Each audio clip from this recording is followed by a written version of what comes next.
gets really irate, and here we go. Look, guys, Candiace and Chris Bassett need to pick a struggle.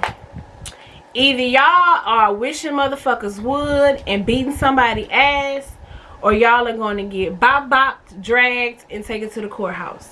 Y'all gotta pick a side. Let's see, let me make sure my hat is exactly how I want it.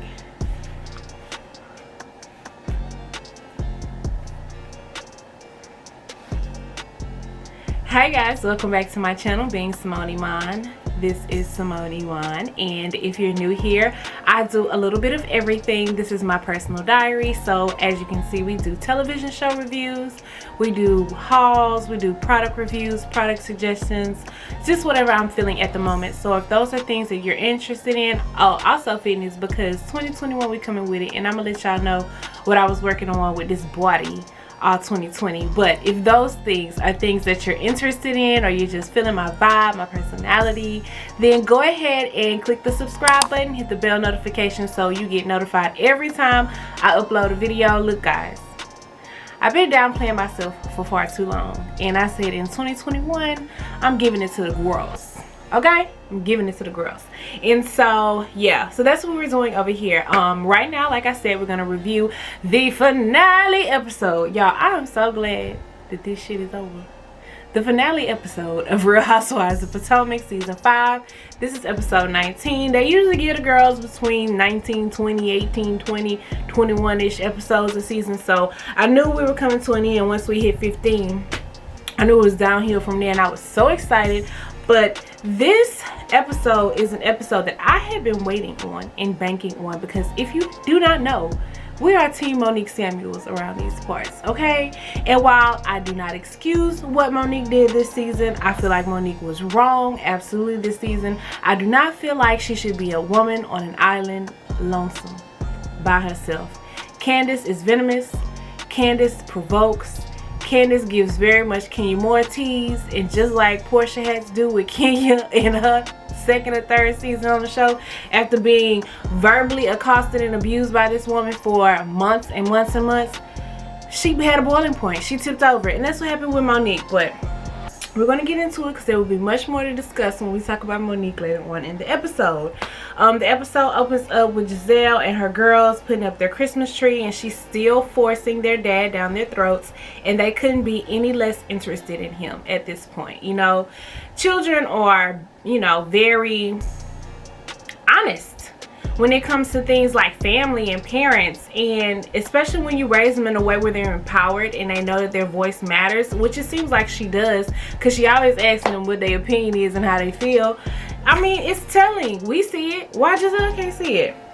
We then see Wendy and Eddie on their date night taking shots, and then they go to Robyn with her party planner, and she says that her and Juan always have a holiday party.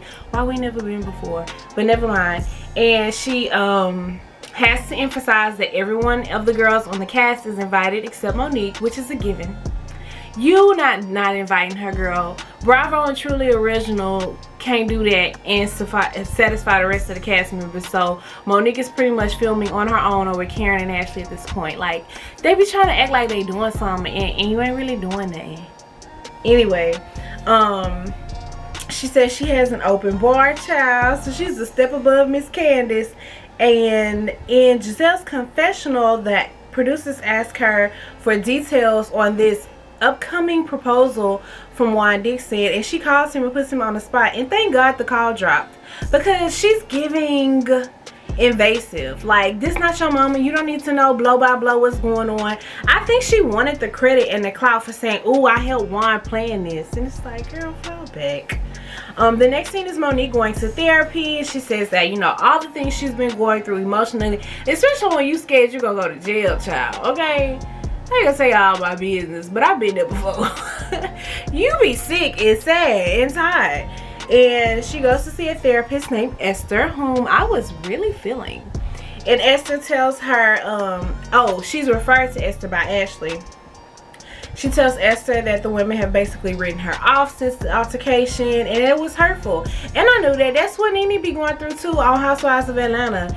It's like, you know, we paid to fuss and fight. Granted, it went a little too far, but damn, now I'm not invited no more. Y'all not messing with me no more. Like, it's hurtful. And she's a girl's girl. She wants friends. She wants relationships. She wants fun. And she not getting that because of a bad decision that she made. She says she feels like she's steady trying to prove herself, and she has been. Ever since she told Gizelle she had 4 homes, she been trying to prove that she belongs on this cast of women when she is the show. Like, you are the epitome, and not just this show, of this brand, Real Housewives. Rich, luxe, fabulous, beautiful, youthful, gorgeous. I'm talking the whole package. And it just goes to show, like, how much brown girls, little black girls, go through in their upbringing that follows them through their adulthood. You are enough, Monique. The rest of the world can see it, but for some reason she can't. And that's why I don't like you. They don't. You know who I'm talking about, the green-eyed bandits. That's why they don't like her.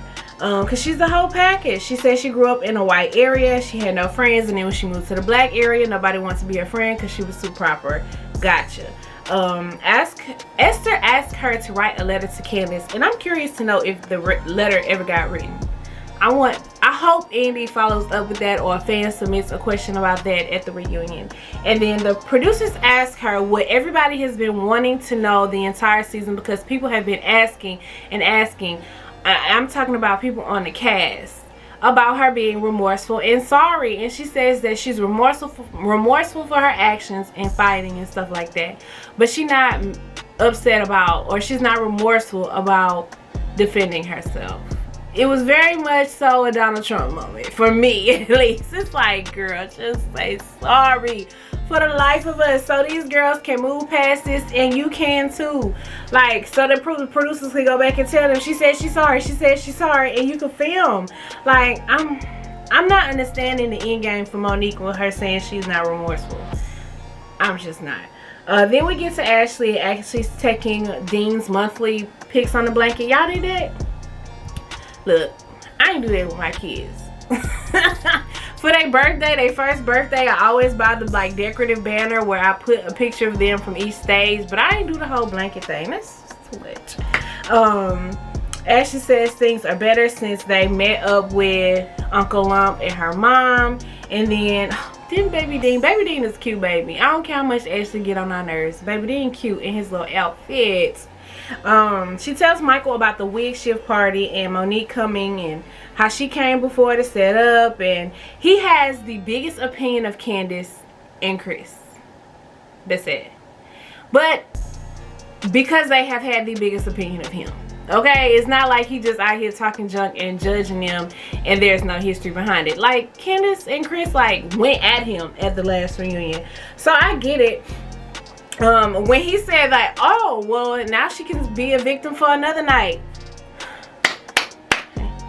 Michael Darby was giving it to the girls this episode. I was with him. That's her thing. She's thriving off of this victimhood, and it's stupid. Like, get over it. It happened. Move past it. I don't think that what happened, like, Monique didn't slice her face or cut her like she cut Monique.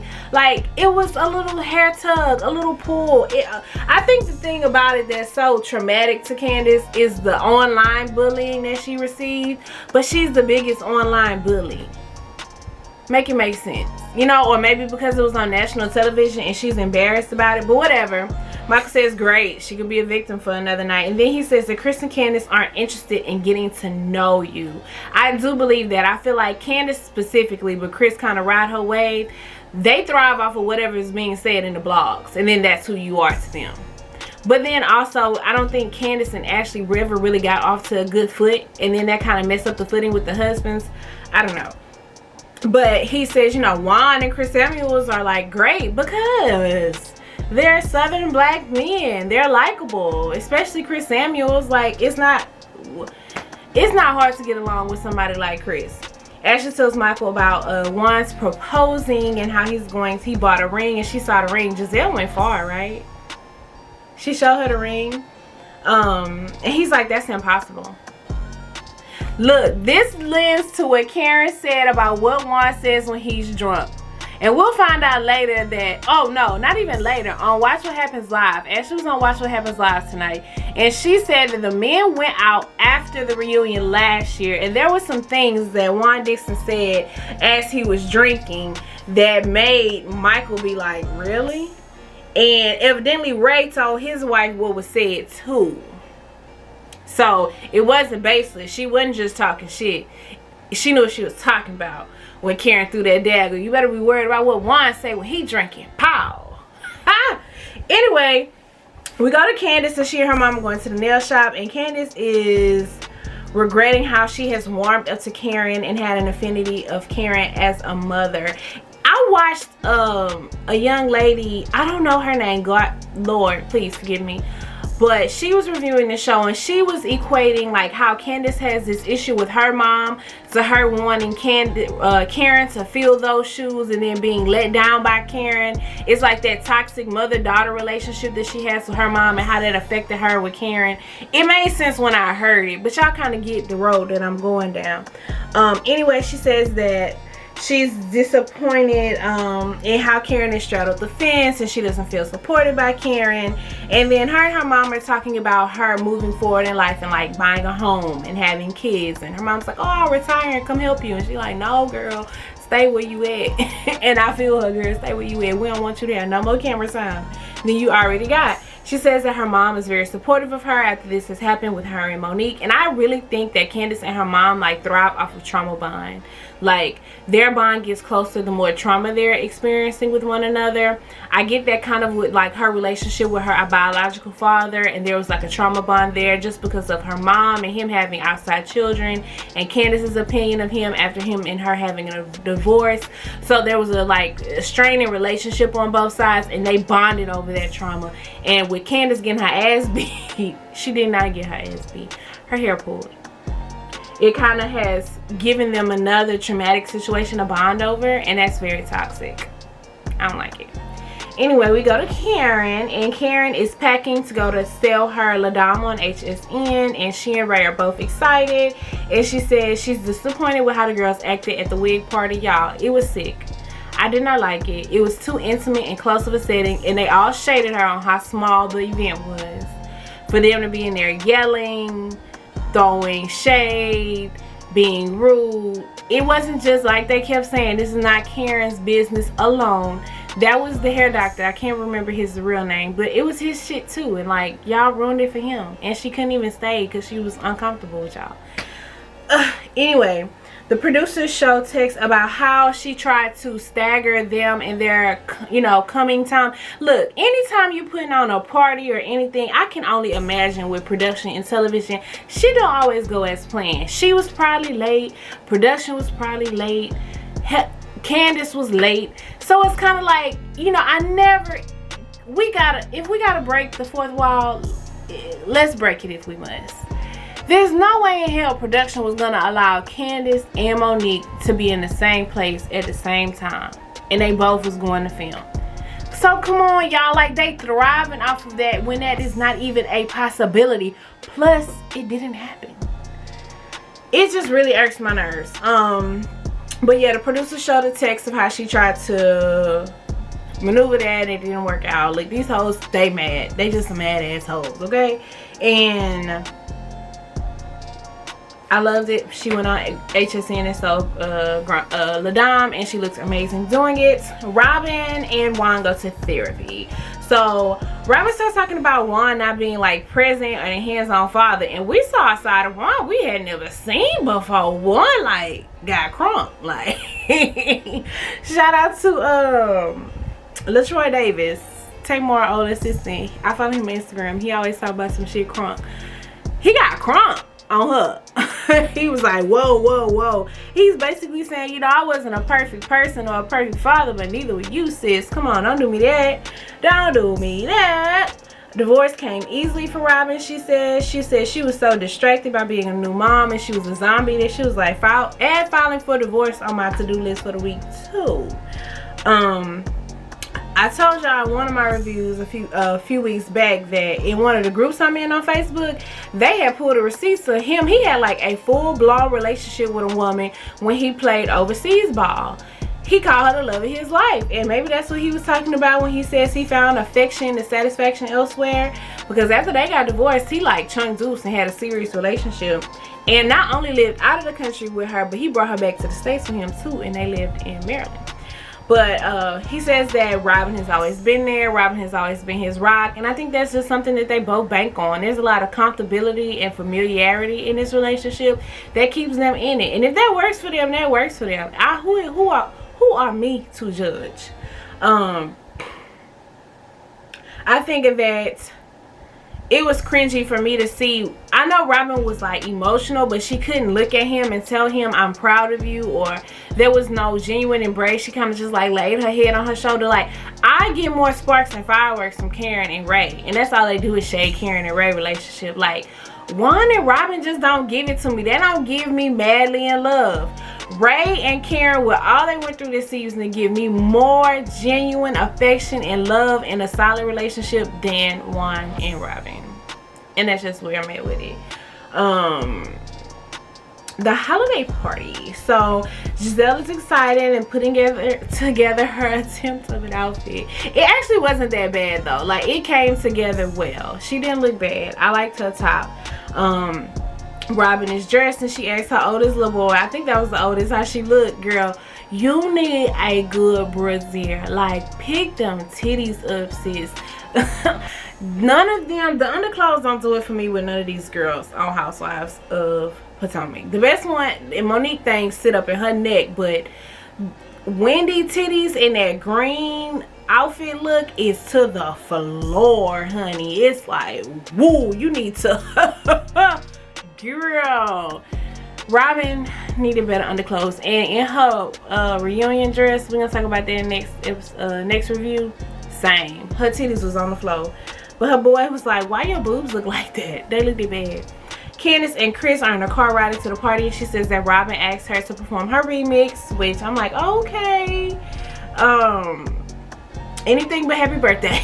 She said she felt played because of how things went down with Karen, and I feel like she just want to feel played. You know, she can't take not having everybody on her side and freezing Monique out.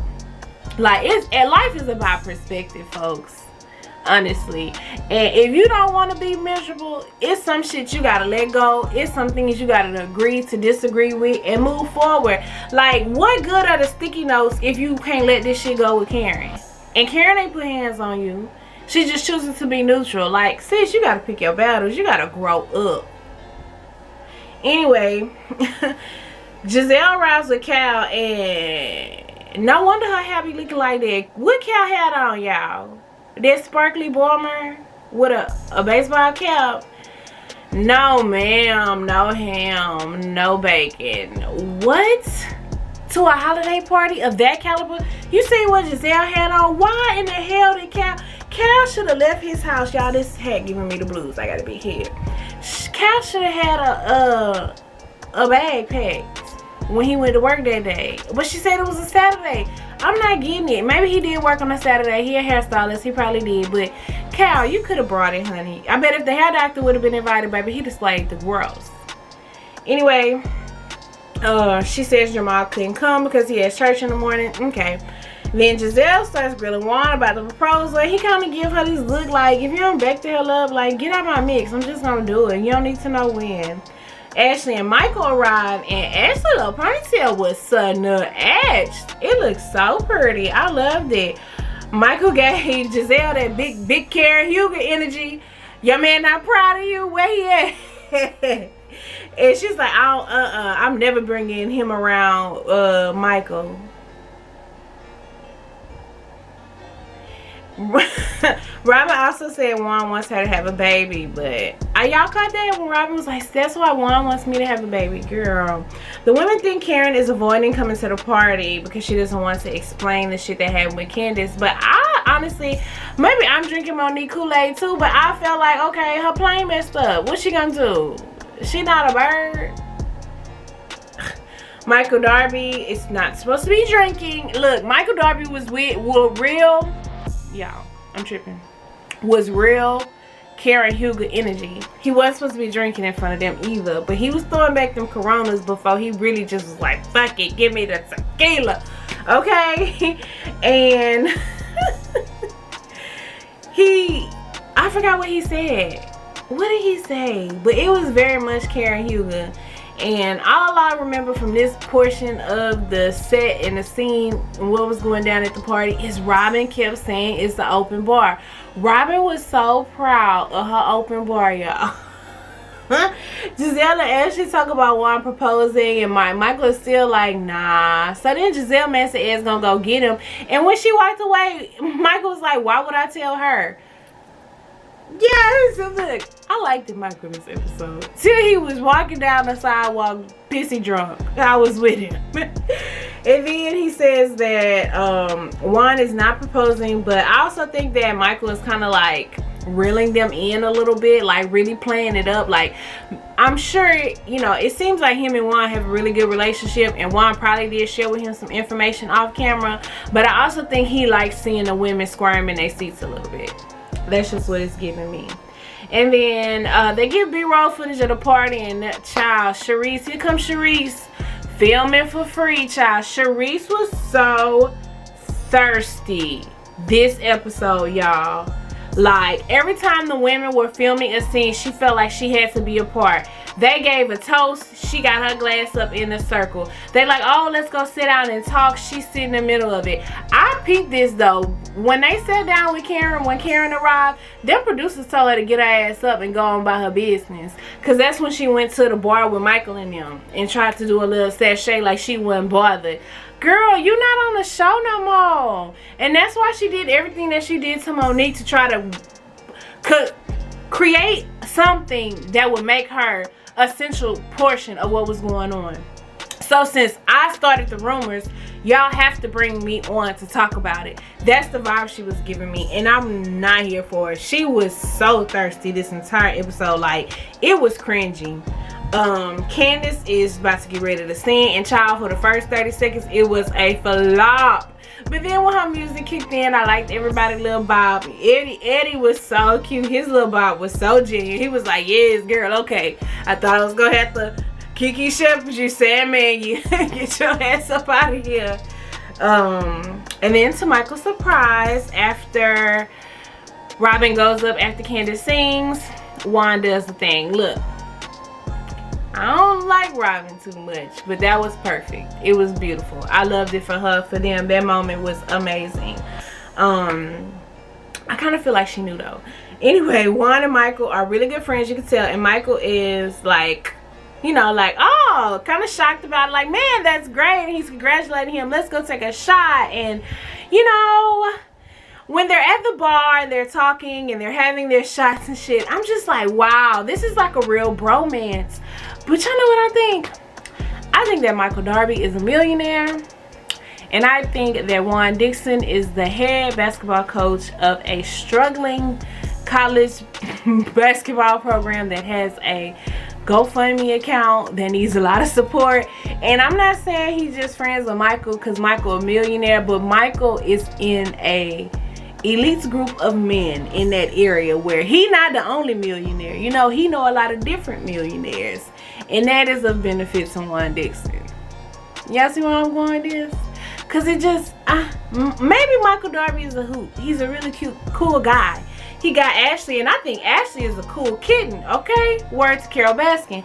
I like Ashley's personality. Some of the shady shit she do, I don't be messing with. But I think she's a really fun girl. She's funny, she's smart. I like her. She seems like a good time. She gonna throw back a few Coronas with you, okay? Anyway, Karen and Ray show up. And before Karen and Ray show up, Ashley walk over to Michael like, oh, we're drinking. He kind of give her that look like, look girl, if you don't go sit your ass down somewhere. And that she does. Karen and Ray show up, and I'm here to support Robyn in her moment. Because, you know, she don't get a lot of moments. Look, the grand dog, she ain't disappoint, honey. She did not disappoint when she came through with the shade at the confessionals. Charisse wants to be down so hard. Oh, I talked about that. And how they backed her up out the booth when Karen showed up. And then here we go with them rehashing what happened at the wig party. And honestly, y'all, in that part of the video of the episode, I just tuned out. I wasn't feeling it. It's just like, okay, but it didn't happen. I don't see why they so invested in something that didn't happen, that production would never let happen. Like, it's just another way for them to antagonize Karen, and I'm not here for it. The scene switched to the men at the bar, and they're having a good time, and Michael tells Eddie, I'm not gay. Look, toxic masculinity says that men cannot compliment other men on how they look, but if we're raising whole, self-aware men who are not, you know, intimidated with sexuality and what it looks like on the outside, we have Michael Darby's of the world. And if he gay or not, it's nothing wrong with him telling another man, you look nice. They caught him on camera telling a whole bunch of men they look nice. Maybe it's just the Australian way. Who knows? He's an Aussie. They go back to the women, and Ashley tells tells the girls that Monique told her she was remorseful. And here go Wendy. She didn't tell us. Wendy, you're nobody. Only your mother and the Gucci hat and the Fendi cape care about what you think. You're nobody. She don't owe you nothing. Ugh. Candiace gets really irate, and here we go. Look, guys. Candiace and Chris Bassett need to pick a struggle. Either y'all are wishing motherfuckers would and beating somebody's ass, or y'all are going to get bopped, dragged, and taken to the courthouse. Y'all gotta pick a side, because both Candiace was too loud to be talking to Karen. I'm just sorry. A woman that's twice, almost 3 times your age, I would never be hollering and screaming at Karen about nothing. Who cares? She didn't pull your wig. You know what I'm saying? Ain't nothing Karen did to her so offensive, so egregious, that she had to be hollering and screaming and cussing at her like that.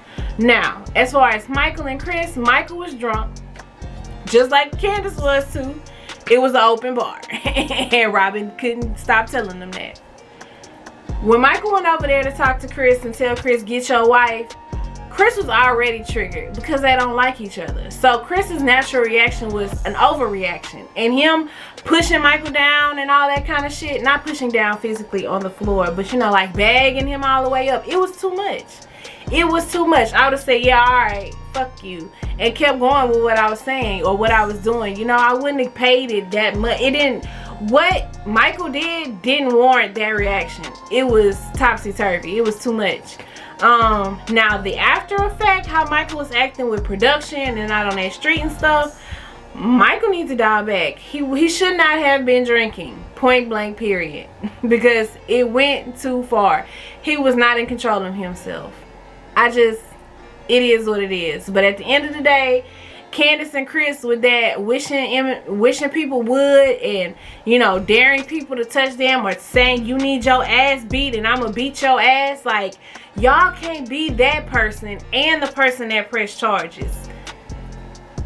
There's no balance in that. So Karen and Ray leave. They catch Candiace and Chris outside. She's still being courteous to the little girl. Acknowledged her. We're gonna pray for y'all. I'm with Karen. This is sad. I'm over this. Why is it so hard for us to get along in one setting? It's too much. Monique's not here. And y'all still bothered and mad. And then after Chris and Candiace leave and Karen and Ray leave, party over here. It was a great episode. All in all, that was what I expected. I knew Candiace was gonna act a fool and act like that and get aggressive, even though she's the police caller. And it just doesn't make much sense. Potomac had a good look. Potomac, they revived themselves. If they was on Bravo's chopping block before, they are no longer, okay? They had a good season. They fought through COVID. They had a delayed premiere. And even still, we are here. I'm looking forward to the reunion. I'm hoping it's only 2 episodes. But Eddie said it's going to be 3. So, y'all going to be able to catch me here. Same time next week. Talking about these crazy women. Anyway, y'all, be sure to like, share, subscribe, comment. Tell me how you feel. And I'll see you guys in my next video. Bye.